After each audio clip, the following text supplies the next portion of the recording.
Hi everybody, I'm John Sayles, here to talk about a couple of the pictures that I wrote early in my so-called career. Battle Beyond the Stars, I was working for Roger Corman. I'd already written Piranha for him. And Roger used to test titles to see if he wanted to make a movie. So if he had a title that tested really well, he would say, okay, think up a movie that goes with that title, and that's what he'd shoot. He'd already made a movie, actually kind of made a movie called Battle Beyond the Sun. I think he bought like a Russian science fiction movie and then put some Hollywood starlets in it and, dubbed it into English and called it Battle Beyond the Sun, and it actually did fairly well. So among the titles that had tested well for him were Battle Beyond the Stars. Nobody really remembered Battle Beyond the Sun by the time we were making this. And this was a rewrite in a way. He got somebody who was an office assistant and said, I want you to write a science fiction movie based on Seven Samurai or Magnificent Seven, whichever one you want to watch. And then he gave it to me because I was in the Writers Guild and I would cost a whole $10,000, and said, okay, here's the basics of this, make it better. And I, like Piranha, it was kind of, well, keep the title, keep the idea, and then you can change anything you want. And I was very familiar with both the Kurosawa movie, the Seven Samurai, and the Magnificent Seven, two of my favorite movies. And I basically wrote the movie to be really fun. I knew it was going to be really cheesy because it was going to be made for very little money. And I decided that it would be a contemplation of different cultures' ideas about death. And, the Hopi Indians have one feeling about death. Buddhists have another feeling about death. Modern so-called scientific Americans have another idea about death, like, oh, we can all live to be 120 and be totally happy with that.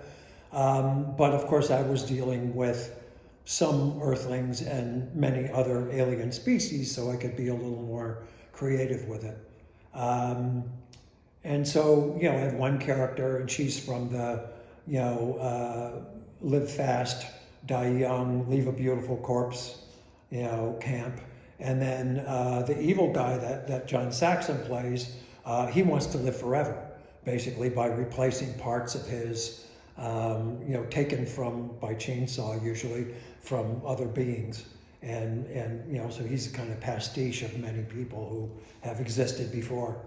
It was an interesting shoot in that it was the first thing that was shot in Roger's new studio, which only months before had been a lumber outlet in Venice, California. So I was cautioned not to, write too many shots with pans in them because they would see the lumber still stacked up. They hadn't quite made it into a studio yet. James Cameron was working in the art department, and because he was kind of ambitious and thought it was cool, he had been, drawing on his own ideas for spaceships, the looks of different spaceships. And I think Roger just came in one day and said, how come I don't have any drawings of spaceships? And he said, are these okay? He said, you're the new art director.